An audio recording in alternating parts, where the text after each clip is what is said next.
안녕하십니까. 오늘은 2023년 6월 29일 목요일입니다. 오늘 말씀은 갈라디아서 5장입니다. 말씀 제목은 사랑으로 말미암아 나타나는 믿음입니다. 5장 1절 말씀에 그리스도께서 우리를 해방시키셔서 우리는 자유롭게 되었습니다. 그러므로 굳게 서서 다시는 율법의 종이 되지 마십시오. 하나님께서는 예수님을 통해서 우리를 자유롭게 해주셨습니다. 그리고 율법의 종이 되지 말라고 하셨습니다. 왜일까요? 이것은 우리가 5장 4절 말씀을 보면 여러분이 율법을 지켜서 의롭다 함을 얻으려 한다면 여러분은 그리스도에게서 끊어지고 하나님의 은혜에서 멀어지게 됩니다. 단지 계명을 지키기 위해서 산다면 우리는 예수님께서 끊어지고 하나님의 은혜에서 멀어진다고 하십니다. 로마서 3장 28절 말씀에 그러므로 사람이 의롭다 하심을 얻은 것은 율법의 행위에 있지 않고 믿음으로 되는즉 우리가 인정하노라. 아멘. 로마서 말씀도 우리가 하는 행위가 아닌 믿음으로 말미암아 된다고 하셨습니다. 이 믿음은 하나님의 은혜로 저희에게 주신 것입니다. 갈라디아서 5장 6절 말씀에 우리가 그리스도 예수님 안에 있다면 할례를 받았느냐 받지 않았느냐는 중요하지 않습니다. 중요한 것은 사랑으로 말미암아 나타나는 믿음뿐입니다.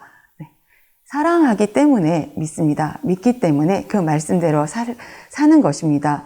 사랑하는 분을 위해서 우리가 할 수 있는 것, 그것을 목숨 걸고 지키고 우리가 행하며 살아가는 것입니다. 사랑하기 때문에 우리에게 주신 그 자유를 나를 위해서 사용하는 것이 아니라 하나님을 위해서 사용하는, 하나님 나라를 위해서 사용하는 우리가 되어야 합니다. 그래서 어떻게 살아야 하는지 하나님께서 13절부터 14절 말씀에 말씀하셨습니다. 형제들이여, 하나님께서 여러분을 부르셔서 자유인이 되게 하셨습니다. 그러나 그 자유를 육체의 욕망을 채우는 기회로 삼지 말고 사랑으로 서로 섬기십시오. 모든 율법은 내 이웃을 내 몸과 같이 사랑하여라 하신 한 계명 속에 다 들어 있습니다. 아멘.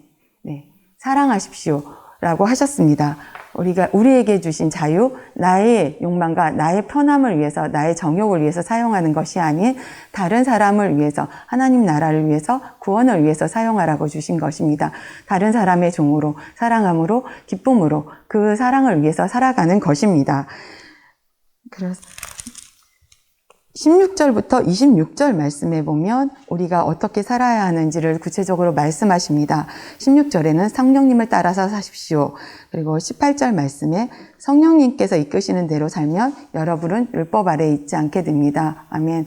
성령님께서 이끄시는 대로 살 때 우리는 하나님께서 기뻐하시는 삶이 되고 율법에 얽매인 삶이 되는 것이 아닙니다.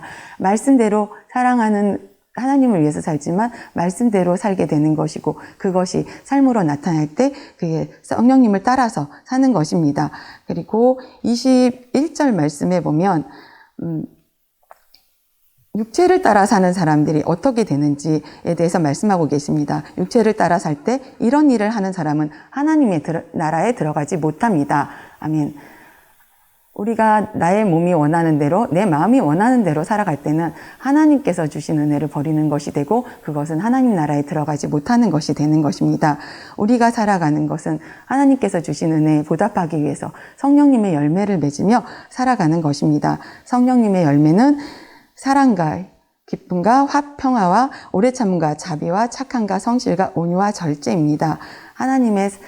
하나님께서 주신 그 은혜, 예수님을 통해서 저희에게 주신 자유를 나를 위해서 사용하는 것이 아니라 정말 사랑으로 그 믿음을 이루며 우리가 사랑함으로 다른 사람의 종으로서 기쁘게 살아갈 때 나의 삶을 통해서 하나님 나라를 전하고 구원을 위해서 살아갈 때 하나님께서 기쁘시는 것이 되고 그것이 성령님의 열매가 삶으로 맺어지게 되는 것이라고 생각합니다. 오늘도 하나님께서 기뻐하시는 우리 사랑으로 다른 사람들에게 무조건 예스하고 다른 사람들을 높여주고 그것으로 하나님께 영광이 되어지도록 살아가는 오늘 하루 되시기를 예수님의 이름으로 축원합니다.